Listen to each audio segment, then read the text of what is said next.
If you found this video, you're probably a gamer. Or worse yet, a gacha gamer. A filthy vile being who logged into the same game day after day to complete some anomaly called a daily. You're the type of person who'd show up to work 5 minutes late, but the moment the new character banner drops, you're 30 minutes early. Whether you're chasing that high of a double 5-star, or you just want to rekindle your love for that waifu or husbando, for the 7,386th time, you know that that character will always be there. I want you to think back to the last gacha game that you've played and think, just how long have you been playing this gacha game? I'm not talking about one particular gacha game, I'm talking about a gacha game period.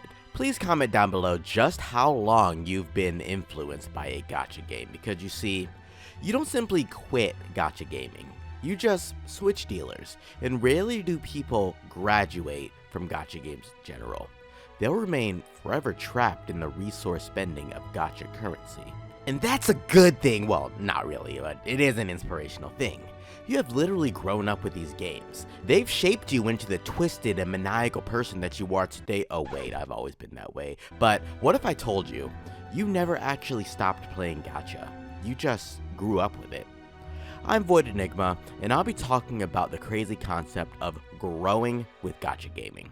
If you sit down and look back on yourself, how much of it consisted of logging into at least one gacha game daily, weekly, monthly? Let's really break down what gacha gaming has done to our psyche, and how they will continue to twist or mend our brains.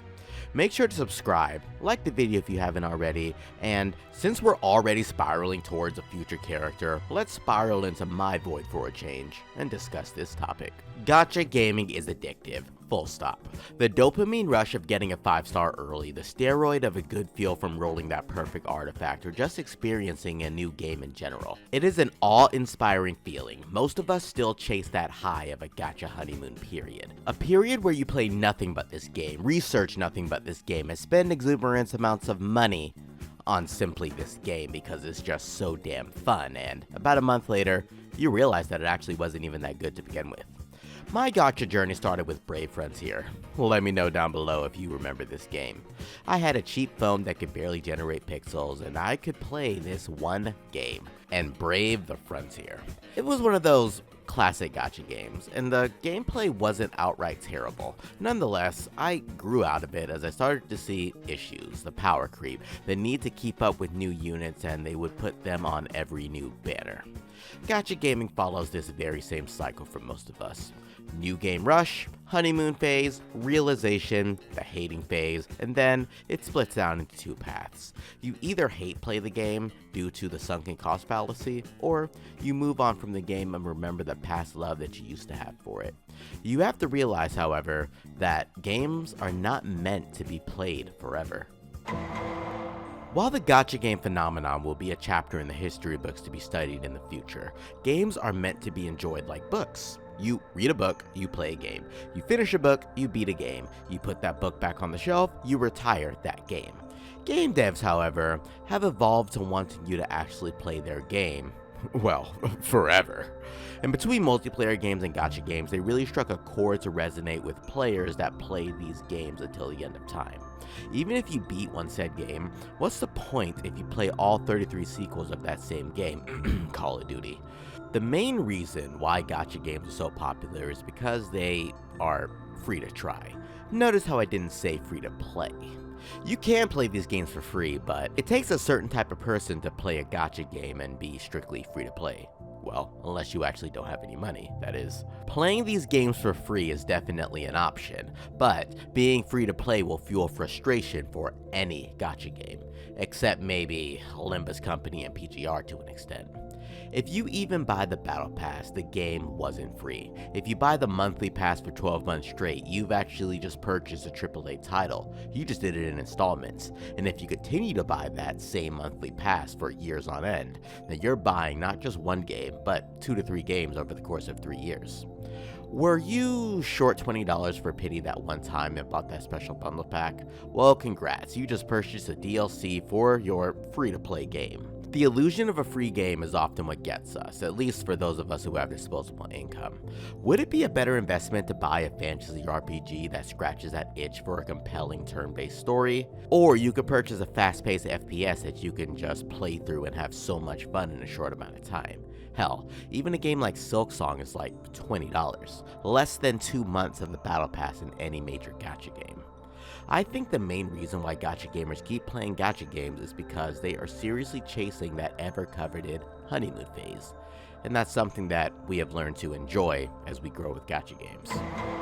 The honeymoon phase in a gacha game is the pure blissful moment where everything is perfect, and this game could do no wrong. You ignore the glaring issues because you are being showered in rewards and 5 stars and new characters and new gimmicks, and nothing could ruin the unadulterated happiness that you feel right now. What the heck do you mean I'm out of stamina? This game had a stamina system? Nani? The honeymoon phase in any gacha game can last anywhere between 1 day and a month, and the sheer amount of pre-registered rewards, new unlocks, new areas, new everything is like that of a well-paying job that you get and you think it's going to last forever, but you forget that this was a contract with a limit. And boom, job's over, get back to your normal living wages. That bundle of resources that you had, gone. You have beaten all of the content of the game, and you're now in that 10 minutes a day zone, where you open the game on the toilet as you take your first bowel movement of the day. You stay on that toilet for 10 minutes, well past the time that you actually needed to complete those dailies. You flush the toilet and collect your daily currency and log off, completing your poop and your dailies at the same time. What a great feeling. You become nostalgic and think back on how wonderful this game used to be, literally just last week, but that feeling is over. It takes 21 days to form a habit, and this is one that you won't be breaking anytime soon. Once you've done the same task every single day for 5 to 6 months, you enter what we call the burnout stage. If at any moment you get that sensation, ugh, I don't want to play gacha game number 17 today, then you need to listen to that feeling and simply don't play. Ignore that monthly pass that you bought because, let's be real, that's just a drop in the bucket. And just take a couple days of a break. If that few days of break turns into a week, then good. That game has burned you out and you need a break. If you are an avid gacha gamer, you've experienced this burnout before. Sometimes you don't even notice when you've stopped playing a gacha game. You used to stay up 30 minutes past your bedtime on your phone to complete your dailies, or you'd log in on that Sunday evening to complete the monthly endgame that you actually have to get out of the way. An endgame that used to be really fun, but now it's just a chore. You begin to look at new games, new gacha games that fill that void, that boredom, and then you find one. You download it on the whim, and you fall in love with the new game all over again. You've re-sparked your love for gacha gaming. This is why you play these games, for this moment, but let's be real. How long will that same cycle last again? The truth of the matter is, gacha games are fun. There's nothing wrong with enjoying these games in moderation, and this video wasn't made with the intent to speak out about how bad gacha games are. I love gacha games, and it's these feelings that I battle with every time that I play a new one. I still play Wuthering Waves and Limbus Company on the regular, and I often still open up Brown Dust 2 and Arc Knights if I'm ever feeling up to the task. I started Arc Knights over 10 years ago. And I logged back in just to get Whistle, and it was a fantastical trip down memory lane. It was a bitch to clear some of those stages, but surprisingly, my old units held up, and that's just crazy. This channel started with Genshin Impact about 5 years ago, and I didn't have the knowledge to grow a YouTube channel then, and we started off slow. But with Wuthering Waves release, I began to actually take things more seriously, and look at where we are now. Just like a gacha game, I grew with all of you. And would you looky there, there's a 5-star subscribe button free of charge, so go ahead and press it, right? So as you grew up as a child, you have fond memory of one of these gacha games that you don't play anymore.